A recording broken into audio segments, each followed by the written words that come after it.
We begin this morning with President Biden in Europe for a high-stakes emergency summit as the war in Ukraine enters a second month. Right now, the president is meeting with NATO leaders in Brussels.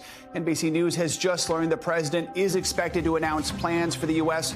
to welcome more than 100,000 refugees from Ukraine. He's also set to announce more troop increases and additional support for Ukraine, plus extra sanctions against Russia, which the U.S. now confirms is committing war crimes. Russia's forces have destroyed apartment buildings, schools, hospitals, other elements of the critical civilian infrastructure. And we believe that the exact civilian death toll will be in the thousands. All this as Ukraine fights to take back territory. UK officials say counterattacks are working in the outskirts of Kyiv. But in key cities like Mariupol, thousands of civilians are still trying to get out. Ukraine's President Volodymyr Zelenskyy speaking to NATO leaders this morning, calling for the world's support. And last night, he addressed his country and the world, marking 1 month since the invasion began. The war of Russia is not only the war against Ukraine. Its meaning is much wider. Russia started the war against freedom as it is. We have team coverage for you this morning. Colonel Matt Dimick is the former director for Russia and Eastern Europe at the National Security Council. But let's start with NBC News correspondent Josh Lederman at the NATO summit in Brussels. Josh, good morning to you. We're going to start with that video address from President Zelenskyy. What is his message to NATO this morning?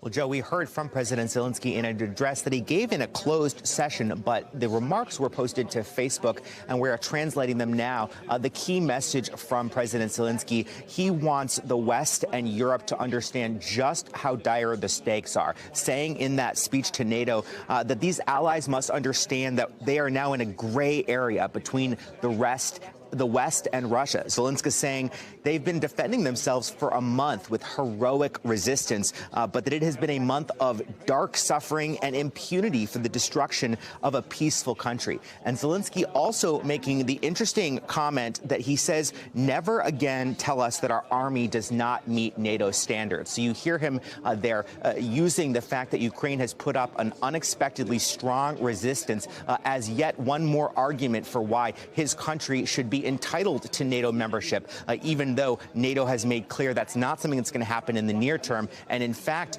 we know that one of the issues that Ukraine has been discussing in peace talks with the Russians is potentially stepping back from their aspirations to join NATO in hopes of getting some type of an end to this war. So, Josh, this is a critical meeting for President Biden and America's NATO allies, and we are expecting a big announcement from the U.S. today about refugees. What more can you tell us about that and really President Biden's goals overall for this summit? Well, on the refugees, NBC News now reporting that the Biden administration plans to accept about 100,000 Ukrainian refugees, and that will be through a mix of different programs, including immigrant visas, non-immigrant visas, and other avenues that the administration has to be able to bring those refugees into the country and give them safe haven. We are also expecting new sanctions to be announced today by the U.S.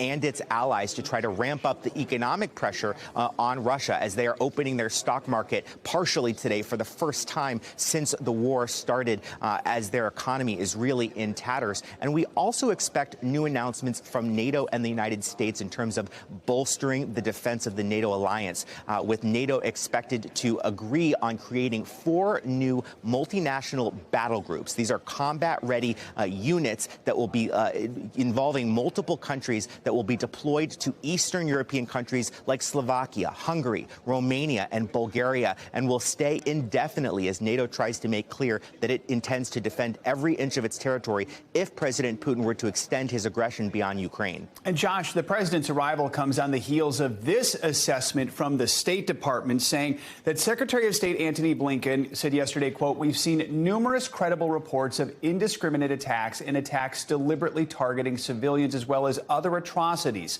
Today, I can announce that based on information currently available, the U.S. government assesses that members of Russia's forces have committed war crimes in Ukraine."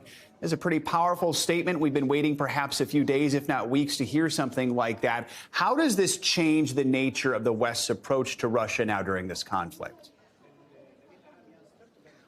Well, this moves into the official category, something that officials have said personally for some time, including President Biden, Secretary Blinken, as well as Ambassador to the UN, Linda Thomas-Greenfield, who all said they felt that President Putin had committed war crimes. Now the government is saying it officially, and it's an important symbolic move that tries to really take the momentum right now of all of these Western nations condemning Russia and move it to the next level. But the reality is it is very difficult to see a path for President Putin to face accountability for war crimes when it comes to the International Criminal Court. Russia's not a member, neither, by the way, is the U.S. or Ukraine. And while there is a way that the United Nations Security Council can refer a country that's not a member to the ICC for the crime of aggression, Russia has a veto at the UN Security Council. So that's unlikely to happen as well. So while a symbolic move that is very important, there is still a long path ahead for the world to get justice for President Putin when it comes to any kind of a criminal proceeding.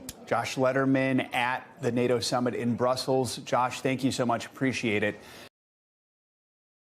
Thanks for watching our YouTube channel. Follow today's top stories and breaking news by downloading the NBC News app.